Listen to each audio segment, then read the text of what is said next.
So welcome to smart accounting classes again. आज जो हम लोग टॉपिक डिस्कस करने जा रहे हैं वो है सिंपल सा इंट्रोडक्शन ऑफ अकाउंटेंसी। जैसे कि फ़िलहाल एसएलसी का रिज़ल्ट देने वाला है, बोर्ड्स का रिज़ल्ट है, सीबीएसई का रिज़ल्ट है, तो उस टाइम पे कई स्टूडेंट कंफ्यूज रहता है कि वो कॉमर्स में एडमिशन ले या साइंस में ले या आर्ट्स में जाए।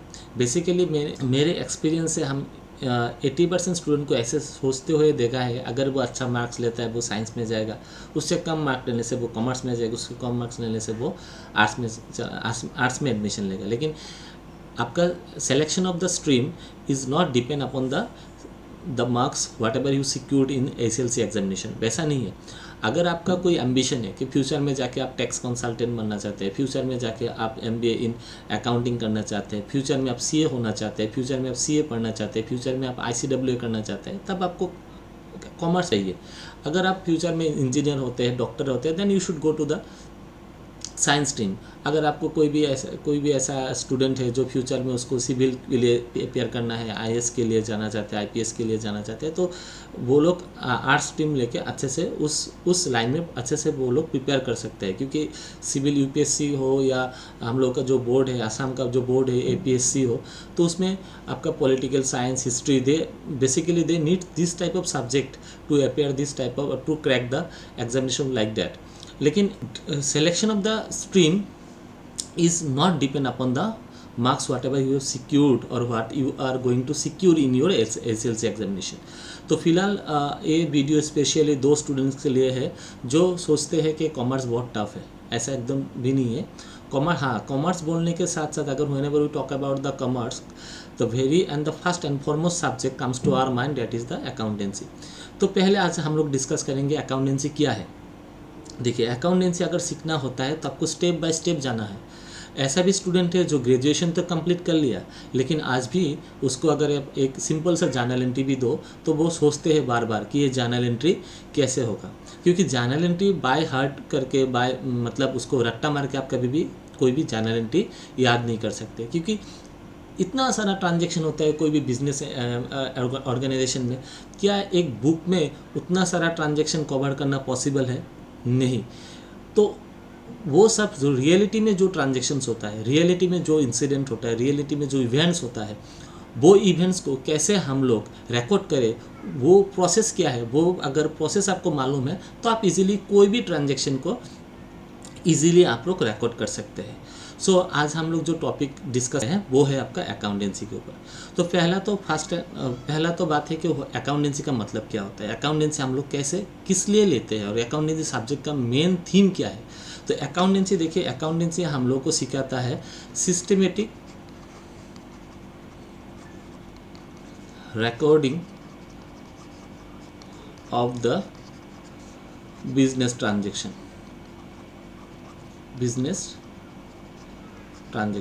कोई भी बिजनेस का ट्रांजैक्शन हो उसका हम लोग जो सिस्टमेटिकली रिकॉर्ड करते हैं उसको वो अकाउंटेंसी हम लोग को सिखाता है। अभी एक आर्ट्स का स्टूडेंट है, साइंस का स्टूडेंट है, वो लोगों को ये मालूम नहीं है कि एक ट्रांजैक्शन के कैसे हम प्रॉपरली रिकॉर्ड कर सकते हैं। जैसे कि अगर कॉमर्स का स्टूडेंट है, as a student of commerce I am not able to express any chemical equation. हमारे बस का बात नहीं है कि कोई भी हम लोग को अगर केमिकल मिक्सर के बारे में बोले तो हमारे पास को वो आइडिया ही नहीं है। लेकिन अगर हमको कोई बोले कि इस ट्रांजैक्शन का आप रिकॉर्ड करो तो हमको उतना आइडिया है कि इस ट्रांजैक्शन हम कैसे रिकॉर्ड कर सकते हैं। तो हमने ये सब सीखा कैसे है, हमने सीखा है अकाउंटेंसी से। तो अकाउंटेंसी हम लोग को पहला बात तो बोलते हैं कि आपको अकाउंटेंसी सिखा देता है कि कैसे आप एक बिजनेस का ट्रांजैक्शन मतलब कोई भी इवेंट्स, मॉनेटरी इवेंट्स, तो कोई भी इवेंट्स ऐसा हो बिजनेस में, कोई भी लेन देन ऐसा हो गया जिस लेन देन को आपको रिकॉर्ड करना है, वो आपको अकाउंटेंसी सिखाता है। अकाउंटेंसी हम लोग को सिखाता है क्लासीफाइंग करना, कोई भी ट्रांजैक्शन को हम लोग को क्लासीफाइंग, उसके बाद हम लोग को सिखाता है summarising, interpreting. So this are the terms. इसके बारे में हम लोग बाद में बात करेंगे। तो आज हम लोग बेसिक सा कुछ कंसेप्ट लेते हैं। देखिए, एक बिजनेस में अगर आप एज एन अकाउंटेंट है, you are the accountant of the particular business, तो बिजनेस में जितना सारा आपका ट्रांजैक्शन होगा वो अकाउंटेंट का रेस्पॉन्सिबिलिटी है, वो ट्रांजैक्शन को एक सिस्टमेटिक वे में रिकॉर्ड करना है, वो एक अकाउंटेंट का रेस्पॉन्सिबिलिटी होता है। अगर आप कॉमर्स में ग्रेजुएट किया हुआ है, इसका मतलब ये नहीं है कि you are the very sharp in doing the things. आपको नहीं भी आ सकता है, क्योंकि अकाउंटेंसी का मतलब सिर्फ ये नहीं है, इसमें सिर्फ प्रैक्टिकली नहीं है, इसमें थ्योरी भी है। कोई कोई तो स्टूडेंट सिर्फ थ्योरी पढ़ के ही, थ्योरी रट्टा मार के ही एग्ज़ाम क्रैक कर लेता है। लेकिन आपको अगर प्रॉपरली जानना है कि ये सब्जेक्ट क्या है, तो इस सब्जेक्ट को आपको प्यार करना पड़ेगा ना। कोई भी सब्जेक्ट में अगर आपका अट्रैक्शन नहीं है, कोई भी टीचर, अकाउंटेंसी का टीचर आपको सब्जेक्ट के इस सब्जेक्ट में आपको अट्रैक्ट नहीं कर पाया, आपको इंटरेस्ट कैरी नहीं कर पाया, तो आप कैसे इस सब्जेक्ट को सीखेंगे। तो सब्जेक्ट सीखने के लिए आपको रेगुलराइज और आपको स्टेप बाय स्टेप जाना है। अगर आप कोई भी स्टेप स्किप करेंगे तो आपको सीखने में तो बहुत दिक्कत होगा ही। नेक्स्ट हम लोग सीखते हैं कि अकाउंटेंसी बोलने के साथ हम लोग क्या सुना है। अकाउंटेंसी हम लोग सिखाता है बिजनेस ट्रांजैक्शन को सिस्टमेटिक में रिकॉर्ड करना सिखाता है। रिकॉर्ड करना सिखाता है। रिकॉर्ड, अभी रिकॉर्ड मतलब लिखना होता है ना, तो हम लोग लिखेंगे कहाँ पे, तो हम लोग लिखेंगे बुक्स ऑफ अकाउंट्स में। तो हम लोग लिखेंगे बुक्स ऑफ अकाउंट्स। तो यहाँ पे देखिए, पहले बात तो आपको समझ में आ गया है कि बिजनेस ट्रांजैक्शन को रिकॉर्ड करना सिखाता है कौन, अकाउंटेंसी। अभी रिकॉर्ड कहाँ पे करेंगे, बुक्स ऑफ अकाउंट्स में करेंगे। बुक्स ऑफ अकाउंट्स का मतलब क्या होता है, now what is books of accounts, और बुक्स ऑफ अकाउंट्स में हम लोग रिकॉर्ड करें तो क्यों करें। तो देखिए, कोई भी बिजनेस का मेन मोटिव क्या है, मोटो क्या होता है कोई भी बिजनेस का, वह मोटिव क्या होता है। कोई भी बिजनेस का मेन मोटिव होता है ना, प्रॉफिट अर्न करना होता है, प्रॉफिट अर्न। आपने कोई बिजनेस खोला है, आप ऐसा तो नहीं है ना पॉकेट में बिजनेस करेंगे, आपका मेन इंटेंशन है प्रॉफिट होने से हो, नहीं होने से नहीं हो, ऐसा तो बात है नहीं। क्योंकि आप बिज़नेस खोला है, आपका बिज़नेस चल रहा है, तो आपका पहला एम्बिशन तो यही रहेगा ना मेरे बिज़नेस से कोई भी प्रॉफिट मिले, मेरे बिज़नेस में थोड़ा प्रॉफिट हो। बिज़नेस आपको प्रॉफिट दे रहा है या नहीं, अगर बिज़नेस में प्रॉफिट होता है तो कहाँ से इतना प्रॉफिट मिल रहा है, अगर बिज़नेस में प्रॉफिट नहीं होता है तो क्या क्या कारण है जिसके कारण आपका बिज़नेस में प्रॉफिट नहीं हो रहा है। तो वो सब जानने के लिए आपको सिस्टमेटिक ऑर्डर में तो मेंटेन करना है हर एक ट्रांजेक्शन को, चाहे 1 रुपये का भी आपका क्यों ना ट्रांजेक्शन हो, 1 रुपये का भी क्यों ना खर्चा हो, 1 रुपये का क्यों ना इनकम हो, सारा सब कुछ आपको सिस्टमेटिक ऑर्डर में आपको बुक्स ऑफ अकाउंट्स में मेंटेन करना है। तो देखिए, अगर जब रिकॉर्ड करेंगे ना, तो आप जब रिकॉर्ड करेंगे तो यहाँ पे तो एक कॉन्सेप्ट को थोड़ा चेंज करते हैं। अगर जब रिकॉर्ड करेंगे तो हर साल के एंड में बिजनेस अपना एक फाइनल अकाउंट बनाता है। अभी फाइनल अकाउंट का कंसेप्ट थोड़ा ब्रॉडर कंसेप्ट है, अभी आप लोग को थोड़ा दिक्कत होगा समझने में। तो फाइनल अकाउंट का मतलब होता है बिजनेस यहाँ से जान सकता है अपना प्रॉफिट या लॉस, बिजनेस यहाँ से जान सकता है अपना फिनेंशियल हेल्थ और फिनेंशियल पोजीशन को बिजनेस जान सकता है। तो इसका मतलब अगर आपका मेन मोटिव प्रॉफिट अर्न करना होता है, अगर आपका मेन मोटिव प्रॉफिट कितना हो रहा है वो जानना होता है, तो आपको सिस्टमेटिक ऑर्डर में हर एक ट्रांजैक्शन को रिकॉर्ड करना होता है। तो ये बात तो समझ में आ गया कि accountancy indirectly gives you the end result of your business. हर साल के एंड में बिजनेस आपको कितना प्रॉफिट दे रहा है, बिजनेस से आपको लॉस तो नहीं हो रहा है, बिजनेस का फिनेंशियल हेल्थ कैसा है, वो सब चीज़ आप लोग इजी से जान सकते हैं। रिकॉर्ड तो करना है। रिकॉर्ड हम लोग कहाँ करें, कोई भी लेन देन हुआ, सपोज आपने कोई मशीन परचेस किया है, तो मशीन का हम लोग कहाँ रिकॉर्ड करें, तो वो रिकॉर्डिंग आपका कहाँ होता है ना, बुक्स ऑफ अकाउंट्स में होता है। तो बुक्स ऑफ अकाउंट्स क्या होता है, books of accounts means the books where the transactions are recorded. मतलब बुक्स ऑफ अकाउंट्स कोई क्या एक सिंपल से आपका कॉपी भी हो सकता है, जिस कॉपी में आप कोई भी बिजनेस का ट्रांजेक्शन रिकॉर्ड करते हैं वो भी आपका बुक्स ऑफ अकाउंट्स होता है। ठीक है ना। बुक्स ऑफ अकाउंट्स ऐसा नहीं कि बाजार में खरीदने से वही बुक्स ऑफ अकाउंट्स है, वैसा नहीं है। आप कोई भी आप एक कॉपी लीजिए, उसमें आप हर दिन का ट्रांजैक्शन सिस्टमेटिकली रिकॉर्ड कीजिए, that is the books of accounts for you. ना बुक्स ऑफ अकाउंट्स को हम लोग 2 कैटेगरी में कैटेगराइज कर सकते हैं। एक होता है आपका प्राइमरी बुक और एक दूसरा होता है आपका फाइनल बुक। अभी प्राइमरी बुक क्या है, प्राइमरी बुक हो गया आपका जर्नल बुक और फाइनल बुक हो गया आपका लेजर बुक। ओके, तो फाइनल बुक आपका क्या हो गया, laser book. Now what is primary book. Books of accounts का मतलब तो आप लोगों को क्लियर हुआ है कि बुक्स ऑफ अकाउंट्स का मतलब होता है वो बुक्स, वो हिसाब वो हिसाब का जो कॉपी होता है ना, जहाँ पे हम लोग कोई भी बिजनेस का ट्रांजैक्शन रिकॉर्ड करते हैं। देखिए बार बार हम लोग यहाँ पे बिजनेस बोल रहे हैं, हम लोग personal transaction books of accounts पे नहीं रखेंगे। As a point of view business accountancy आपका मतलब बिजनेस रिलेटेड होता है। आप पर्सनली आप कुछ करते हैं तो personal books of accounts that is the separate thing. लेकिन यहाँ पे हम लोग बिजनेस का पॉइंट ऑफ व्यू हमेशा सोचेंगे, तो बिजनेस का कोई भी ट्रांजैक्शन जिस कॉपी में हम लोग लिखेंगे उसको हम लोग बुक्स ऑफ अकाउंट्स बोलेंगे। अभी कॉपी कौन सा होता है ना, दो कैटेगरी में डिवाइड किया है कि एक है आपका जर्नल बुक और दूसरा है आपका लेजर बुक। ना जर्नल बुक क्या होता है? जर्नल बुक मतलब जो ट्रांजैक्शन को इमीडिएटली हम कोई भी बुक में रिकॉर्ड करते हैं डेट वाइज, ठीक है ना। जर्नल बुक में हम लोग डेट वाइज रिकॉर्ड करते हैं, डेट वाइज आज के दिन में क्या क्या ट्रांजैक्शन हुआ वो सारा जिस बुक में हम लोग रिकॉर्ड करेंगे वो हो गया जर्नल बुक। और जहाँ पे हम लोग क्लासिफिकेशन करके मतलब सेम कैटेगरी के ट्रांजैक्शन को हम लोग एक जगह पे रिकॉर्ड करेंगे वो हो गया आपका लेजर बुक, ठीक है ना। तो पहले हम लोग कहाँ रिकॉर्ड करेंगे? देखिए पहले आता है तो सोर्स डॉक्यूमेंट। अभी सोर्स डॉक्यूमेंट क्या है? Proof of a transaction. जैसे कि ये आप है, आपका बिजनेस है, आप ये ऑनर है और आप अकाउंटेंट मान लीजिए आप अकाउंटेंट हैं। एक कोई भी स्टाफ आके बोला है कि अकाउंटेंट को बोला है कि आज हम लोगों ने बिजनेस में 200 रुपये का खर्चा किया है, 200 रुपये का खर्चा किया है। बोलने से तो आप मानेंगे नहीं। 200 रुपये का खर्चा हुआ है तो खर्चा तो दिखाओ, उसका प्रूफ दिखाओ। तो आपको जो प्रूफ दिखाएगा, जैसे कि कोई भी चीज़ परचेस करने से उसका कैश मेमो रहता है, तो वो प्रूफ होता है ना source document. Source document is the evidence of any transaction. कोई भी ट्रांजैक्शन का जो एविडेंस रहता है ना उसको बोलते हैं सोर्स डॉक्यूमेंट। आपके पास सोर्स डॉक्यूमेंट है, आपने कोई भी एसेट परचेस किया, कोई भी प्रॉपर्टी आपने परचेस किया, कोई मशीन परचेस किया, कोई फर्नीचर परचेस किया, तो उसका जो भी एविडेंस रहेगा, उसका जो रिसिप्ट रहता है ना वो बोलते हैं source document. Source document present करने के साथ साथ सोर्स डॉक्यूमेंट से आप लोग पहला ट्रांजेक्शन आपका जर्नल बुक में करेंगे, जर्नल बुक आपका डेट वाइज होता है। जर्नल बुक से आप क्लासीफाई करेंगे, सेम कैटेगरी का ट्रांजैक्शन को एक साथ में रिकॉर्ड करेंगे। उसके बाद आपको लेजर में पोस्टिंग करेंगे, लेजर बुक में पोस्टिंग करेंगे, ठीक है ना। लेजर बुक से आप साल का एंड में आप ट्रायल बैलेंस बनाएंगे, ये सब बाद में आपको समझ में आएगा। और ट्रायल बैलेंस से आप लोग फाइनल अकाउंट प्रिपेयर करेंगे। फाइनल अकाउंट आपका बिजनेस का एंड होता है, मतलब हर साल का एंड में आपको फाइनल अकाउंट बनाना पड़ता है। फाइनल अकाउंट का जो भी प्रॉफिट होता है ना, प्रॉफिट के ऊपर गवर्नमेंट अपना टैक्स लेते हैं। आप देखते हैं हर साल मार्च का 31 में इतना सारा लोग ITR फाइल करते हैं, मतलब अपना जो भी इनकम है इनकम के ऊपर इनकम टैक्स देते हैं। तो वही है कि पहले तो आपका सोर्स डॉक्यूमेंट होगा, सोर्स डॉक्यूमेंट के बाद आपका जर्नल बुक आएगा, जर्नल बुक के बाद आपका ledger book and then the trial balance and last में आपका फाइनल अकाउंट। तो आज हम लोग बात करेंगे थोड़ा सोर्स डॉक्यूमेंट के बारे में, थोड़ा जर्नल बुक के बारे में and then the ledger book के बारे में।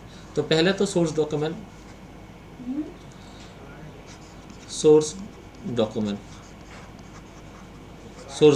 तो सोर्स डॉक्यूमेंट का होता है evidence of any transaction. Source document का मतलब होता है एविडेंस ऑफ एनी ट्रांजैक्शन। कोई भी ट्रांजैक्शन का प्रूफ जो होता है ना वो सोर्स डॉक्यूमेंट होता है।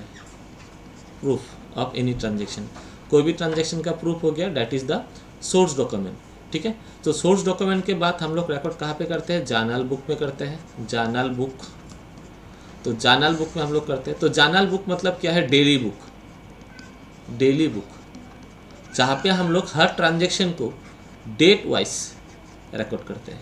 हर ट्रांजैक्शन को हम लोग डेट वाइज रिकॉर्ड करते हैं। जैसे कि आज जो भी डेट है, मान लीजिए 1 तारीख, तो 1 तारीख को जितना सारा ट्रांजैक्शन होगा, whether it is similar nature और डिफरेंट नेचर, होमोजेनस और hetero, it doesn't matter, transaction will be recorded date wise in the journal book. Journal book में हम लोग डेट वाइज रिकॉर्ड करते हैं। उसके बाद हम लोग क्या प्रिपेयर करते हैं? Laser book. अभी लेजर बुक कहाँ पे कौन सा डेट में प्रिपेयर करें? एक क्वेश्चन रहता है, लेजर बुक में कौन सा डेट में हम लोग लेजर प्रिपेयर करें? तो ये कन्वीनियंट होता है अपना अकाउंटेंट के ऊपर, ये कन्वीनियंट होता है बिजनेस के ऊपर। अगर बिजनेस में छोटा सा ट्रांजैक्शन होता है, स्मॉल नंबर ऑफ ट्रांजैक्शन होता है, तो लेजर बुक मंथली वाइज भी प्रिपेयर कर सकते हैं या क्वार्टरली वाइज भी प्रिपेयर कर सकते हैं। अगर आपका बिजनेस का ट्रांजैक्शन ह्यूज होता है ना, बहुत सारा ट्रांजैक्शन होता है हर डे, तो आप लेजर बुक अपने हिसाब से प्रिपेयर कर सकते हैं। हर मंथली करते हैं मतलब प्रिपेयर कर सकते हैं। 15 डेज बाद भी आप बना सकते हैं। तो वो आपके ऊपर डिपेंड करता है कि आप लेजर बुक कैसे प्रिपेयर करें। Basically laser book monthly wise में प्रिपेयर करते हैं मैक्सिमम ऑर्गेनाइजेशन में। वो depending upon the rules and regulation led by the मतलब ऑर्गेनाइजेशन।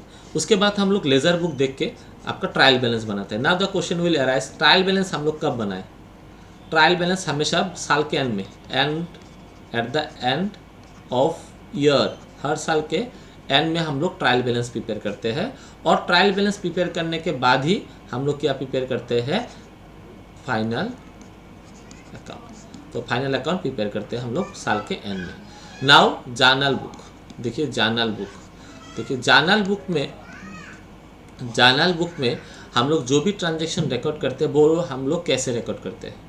तो जर्नल बुक मतलब क्या है? सिंपल सा बुक है, उसमें हम लोग कैसे ट्रांजैक्शन रिकॉर्ड करें? कोई भी आके आपको वाउचर देगा कि देखिए हम लोग का खर्चा हो गया, सपोज 500 रुपीज़ ट्रेवलिंग के नाम पे खर्चा हुआ, आपको वाउचर दिया है, कोई भी ट्रेवलिंग पर्पस में कोई भी उसका टिकट दिया है, सपोज यहाँ से कहीं गया है तो बस का जो टिकट होता है ना, टिकट आपको प्रेजेंट किया है। देखिए हम लोग अब बिजनेस के काम से गया था तो 500 रुपीज़ मेरा टिकट के नाम पे खर्चा होता, आपने टिकट देखा तो आपने क्या किया, वो खर्चा को किया ऐसे लिखेंगे कि bus fare rupees to accountant of a business organisation, should you write like this? No, there must be a format.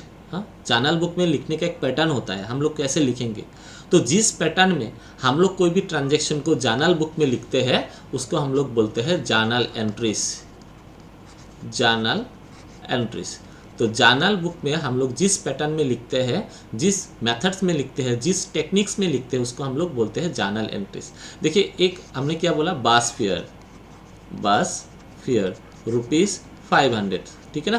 तो इसको हम लोग कैसे लिखेंगे? ये तो मेरे को आता है, travelling expenses account debit to cash. So ऐसे लिखते हैं। अभी आप लोगों के दिमाग में आ रहा है कि हम सर ने ऐसे कैसे किया है।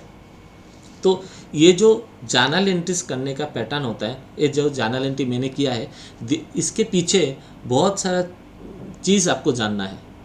अगर आप वो सब चीज़ में अगर आप मास्टर्स हो गए तो आप इजीली ये भी एंट्री आप कर पाएंगे। आप कोई भी एंट्री हो, कोई भी ट्रांजैक्शन हो, आप इजीली उसका जर्नल एंट्री पास कर सकते हैं। अगर आप जर्नल एंट्री आपको अच्छे से आता है तो बाकी तो सब इजीली आ जाएगा। आप जर्नल से लेजर कर सकते हैं, लेजर से trial balance, there is nothing about to worry. लेकिन the first and the foremost thing, you have to know the journal entries, you have to know how to pass the journal entries. हम लोग journal entries कैसे करते हैं? तो journal entries का मतलब क्या है? Journal entries are the entries which are recorded in the journal books to record any transaction। कोई भी ट्रांजेक्शन को जर्नल बुक में रिकॉर्ड करने का जो सिस्टम होता है ना, उसको बोलते हैं जर्नल एंट्रीज, ठीक है? तो अभी जर्नल एंट्री करने के लिए आपको क्या क्या चीज़ जानना है?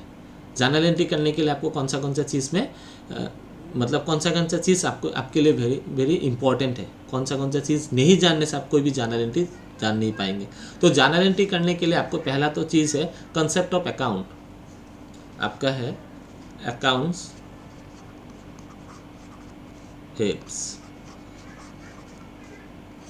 अकाउंट सेट्स, ठीक है ना? जर्नल एंट्री के लिए आपको अकाउंट सेट जानना है। तो अकाउंट सेट्स को दो कैटेगरी में डिवाइड किया है। पहला कैटेगरी है आपका ट्रेडिशनल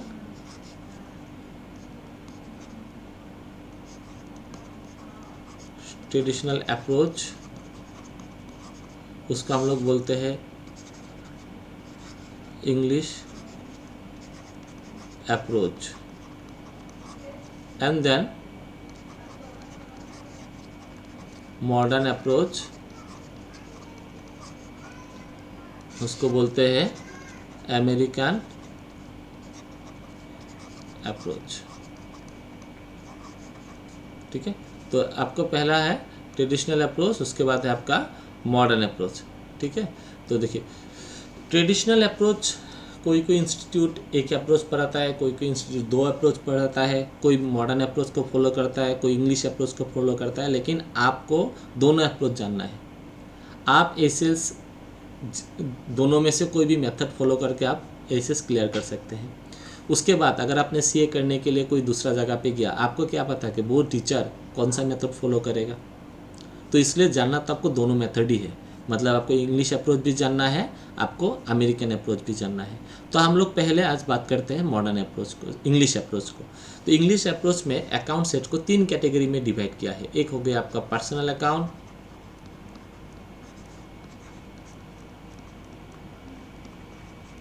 ठीक है। एक हो गया आपका रियल अकाउंट और एक हो गया आपका नॉमिनल अकाउंट, ठीक है। वैसे ही अमेरिकन अप्रोच को और मॉडर्न अप्रोच में अकाउंट सेट को हम लोग 5 कैटेगरी में डिवाइड किए। एक हो गया आपका एसेट, देन लायबिलिटीज,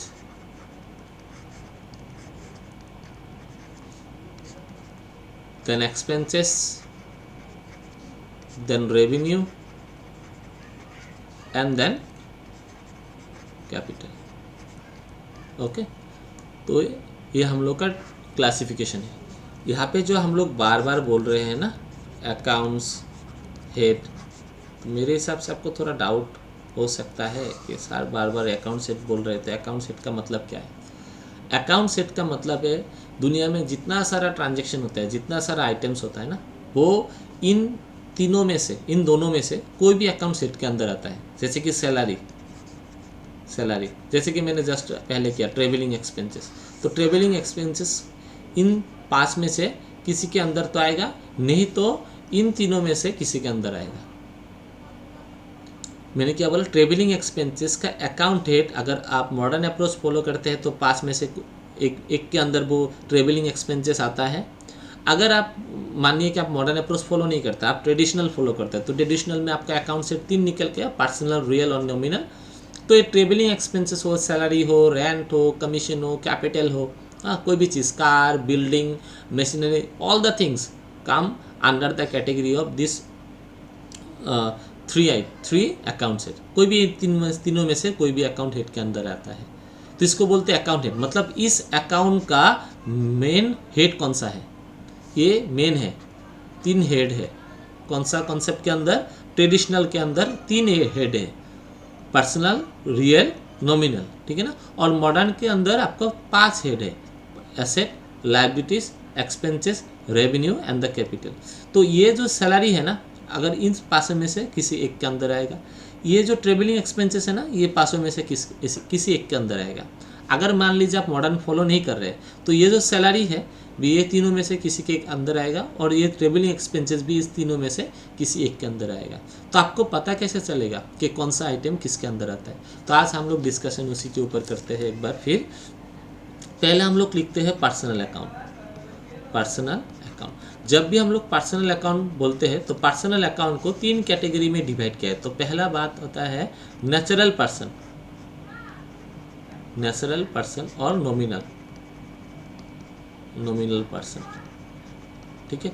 तो यहाँ पे कोई भी नाम, जैसे कि Ram, Shyam, Madhu, any name of human being, कोई भी आदमी का नाम हो, वो सारा नेचुरल पर्सन है। नेक्स्ट होता है आपका आर्टिफिशियल पर्सन, आर्टिफिशियल पर्सन, ठीक है। आर्टिफिशियल का पर्सन होता है any name of institution slash organisation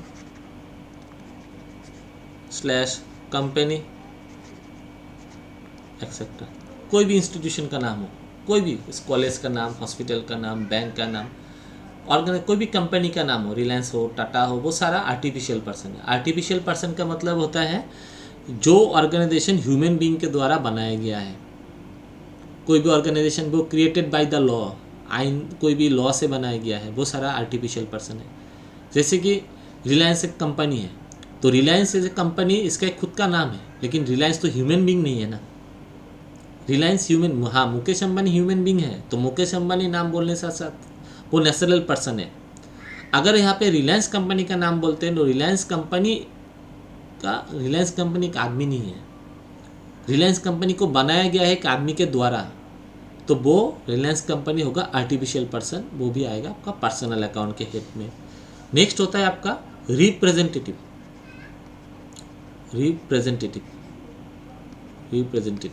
person. तो रिप्रेजेंटेटिव पर्सन का मतलब होता है any thing which represents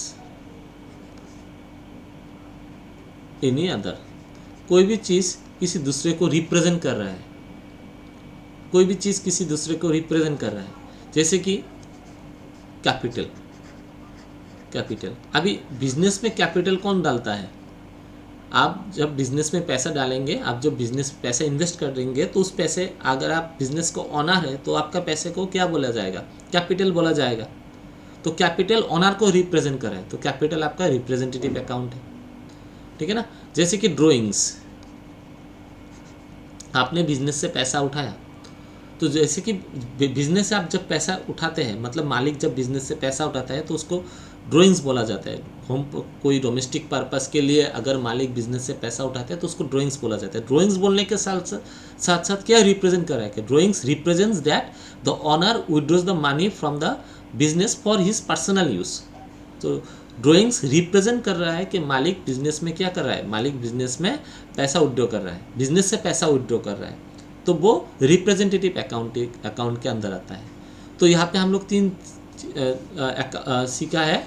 natural person व नॉमिनल पर्सन किसको बोलते हैं? नेचुरल व नॉमिनल पर्सन बोलते हैं जहाँ पे कोई भी ह्यूमन बीइंग का नाम हो, वो सारा नेचुरल। अगर हम आपको बोले कि राम, तो राम बोलने के साथ अगर हमको बोले कि राम पर्सनल अकाउंट है या रियल है या नॉमिनल है, तो आपके दिमाग में पहला बात क्या है कि Ram as a human being, तो राम है एक नेचुरल पर्सन, और नेचुरल पर्सन पर्सनल अकाउंट का तो कैटेगरी में आता है, तो राम ऑब्वियसली पर्सनल अकाउंट है।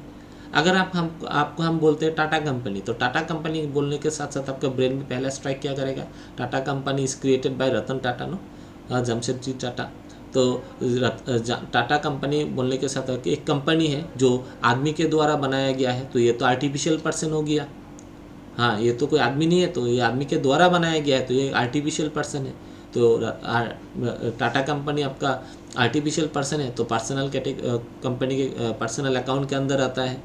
अगर हम आपको बोले कैपिटल, तो कैपिटल आपको मालिक को रिप्रेजेंट करता है, तो वो रिप्रेजेंटेटिव अकाउंट है, इसका मतलब वो पर्सनल अकाउंट के अंदर आता है। ड्राइंग्स बोले, आउटस्टैंडिंग बोले, प्रीपेड बोले, वो सारा रिप्रेजेंटेटिव पर्सन है, और रिप्रेजेंटेटिव पर्सन में वो पर्सनल अकाउंट के अंदर आएगा।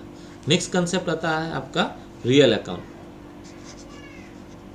रियल अकाउंट, देखिए रियल अकाउंट का मतलब है एसेट्स और properties of the business. Business का कोई भी प्रॉपर्टी हो, वो सारा रियल अकाउंट है। एक बिजनेस है, मान लीजिए एक बिजनेस है, तो इसका जो भी प्रॉपर्टी है, इसका क्या क्या प्रॉपर्टी हो सकता है? लैंड बिजनेस का प्रॉपर्टी है, तो इसका मतलब है रियल अकाउंट। बिल्डिंग का जो बिल्डिंग होता है, बिजनेस का जो बिल्डिंग होता है, सॉरी, बिजनेस का जो भी बिल्डिंग होता है, वो भी आपका रियल अकाउंट है। बिजनेस का एक कार है, तो वो भी आपका रियल है, बिजनेस का प्रॉपर्टी है। हाँ, बिजनेस का कुछ आपका मान लीजिए फर्नीचर हो गया, बिजनेस का फर्नीचर है, वो भी रियल अकाउंट है। कंप्यूटर है, बिजनेस का प्रॉपर्टी है, तो रियल अकाउंट है। तो बिजनेस का जितना सारा प्रॉपर्टी रहता है ना, वो सारा प्रॉपर्टी आपका रियल अकाउंट के अंदर रहता है। नेक्स्ट है आपका नॉमिनल अकाउंट। तो नॉमिनल अकाउंट का दो कैटेगरी में है। एक होता है आपका एक्सपेंसेस या लॉसेस। देखिए एक्सपेंसेस और लॉस दो सेपरेट थिंग है, या कभी दूसरा वीडियो में हम लोग डिस्कस करेंगे difference between expenses and losses, difference between expenses and expenditure. कोई सोचता है कि एक्सपेंसेस और एक्सपेंडिचर सेम ही है, कोई सोचता है एक्सपेंसेस और लॉस सेम है, तो this are not the same. Expenses और लॉस दूसरा है, एक्सपेंसेस दूसरा है, लॉस भी दूसरा है। एक्सपेंसेस कोई दूसरा चीज़ है, एक्सपेंडिचर कोई दूसरा चीज़ है। तो ये सारा वीडियो हम बाद में कभी बनाएंगे। नेक्स्ट होता है आपका एक्सपेंसेस या लॉसेस। इनकम और गेन्स, ये दो चीज़ भी डिफरेंट है। बिजनेस का इनकम हो गया, वो भी नॉमिनल अकाउंट। बिजनेस का खर्चा हो गया, वो भी नॉमिनल अकाउंट। बिजनेस का जितना सारा खर्चा होगा, जैसे बिजनेस में क्या क्या खर्चा हो सकता है, बिजनेस में क्या क्या खर्चा हो सकता है, जैसे कि सैलरी बिजनेस का खर्चा है, रेंट बिजनेस का खर्चा है, इलेक्ट्रिसिटी बिल बिजनेस का खर्चा है, ठीक है ना। ट्रेवलिंग एक्सपेंसेस बिजनेस का खर्चा है, प्रिंटिंग एंड स्टेशनरी के नाम पे खर्चा किया, बिजनेस का खर्चा है, वो सारा नॉमिनल अकाउंट में। इनकम, जैसे कि बिजनेस में सेल किया, सेल करने से बिजनेस का इनकम बढ़ता है, तो वो नॉमिनल अकाउंट में आएगा। डिस्काउंट रिसीव, बिजनेस को डिस्काउंट मिला कहीं से तो भी खर्चा है। रेंट रिसीव, बिजनेस को भाड़ा मिला कहीं से तो वो बिजनेस का मतलब गेन है, नॉमिनल में आएगा। उसके बाद आपका कमीशन रिसिप्ट, ये भी बिजनेस का क्या है, ये भी बिजनेस का इनकम है तो नॉमिनल के अंदर आएगा। तो आज हम लोग क्या क्या सीखा है, अभी तक हम लोगों ने क्या क्या सीखा है? अभी तक हम लोगों ने सीखा कि ट्रेडिशनल अप्रोच में या इंग्लिश अप्रोच में अकाउंट सेट कितना कैटेगरी में रहता है, 3 में रहता है। अकाउंट 3 होता है, एक होता है आपका पर्सनल अकाउंट, एक होता है आपका रियल अकाउंट, एक आपका होता है नॉमिनल अकाउंट। पर्सनल अकाउंट को 3 कैटेगरी में डिवाइड किया गया है। एक आपका हो गया नेचुरल पर्सन, आर्टिफिशियल पर्सन और रिप्रेजेंटेटिव पर्सन। नेचुरल पर्सन कोई आदमी को डिनोट करता है।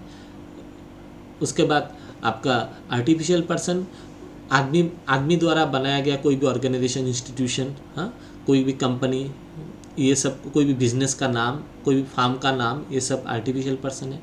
रिप्रेजेंटेटिव पर्सन कोई भी ऐसा आइटम जो दूसरे किसी को रिप्रेजेंट करते हैं, दूसरा किसी चीज़ को रिप्रेजेंट करते हैं तो वो आपका रिप्रेजेंटेटिव अकाउंट है।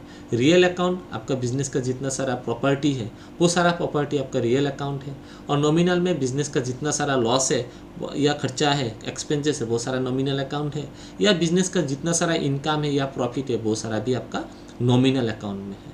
तो ये तो हो गया आपका ट्रेडिशनल अप्रोच। नेक्स्ट हम लोग देखते हैं मॉडर्न / अमेरिकन अप्रोच। ठीक है, तो यहाँ पे पहला आइटम होता है आपका एसेट। तो एसेट मतलब बिजनेस का properties,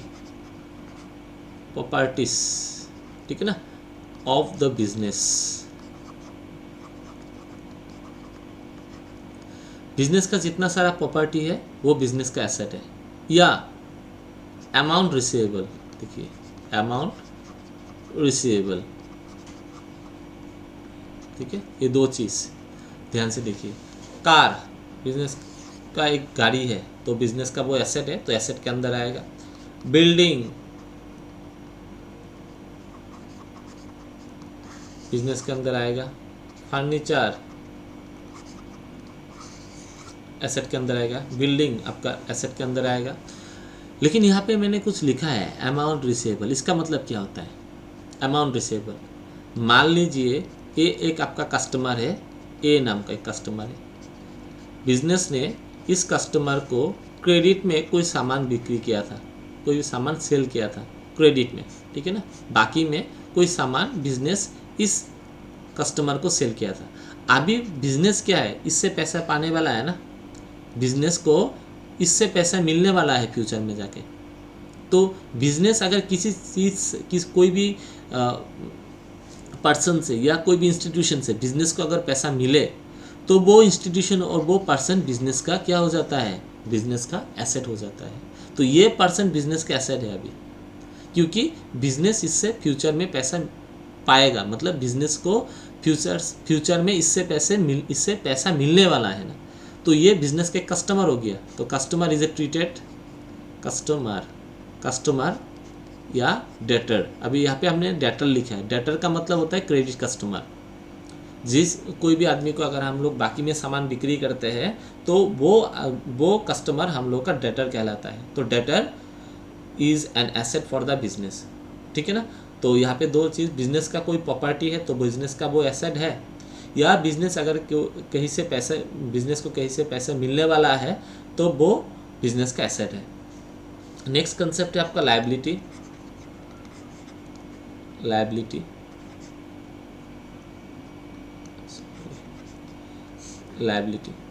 So liability means the amount payable,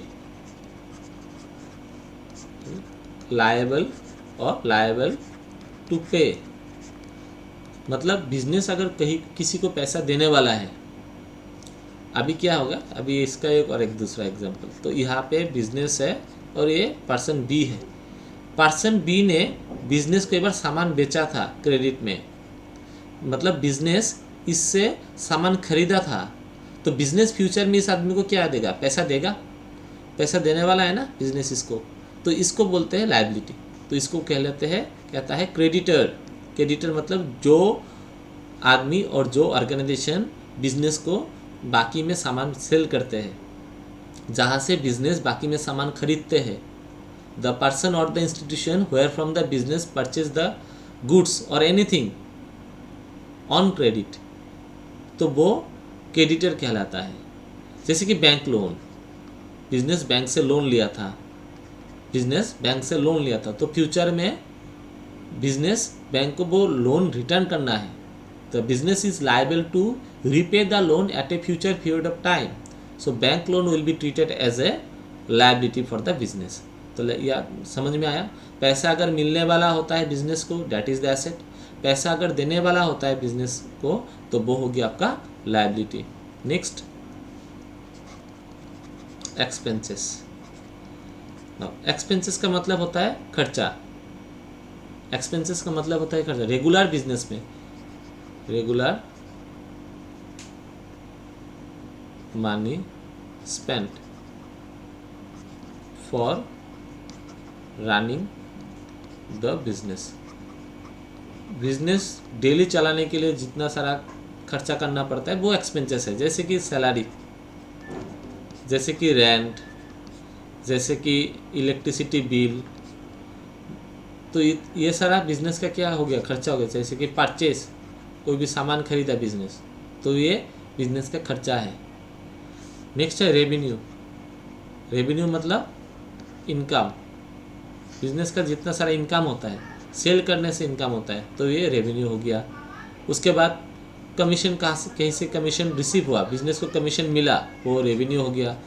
भाड़ा मिला, रेंट मिला, तो वो भी रेवेन्यू हो गया।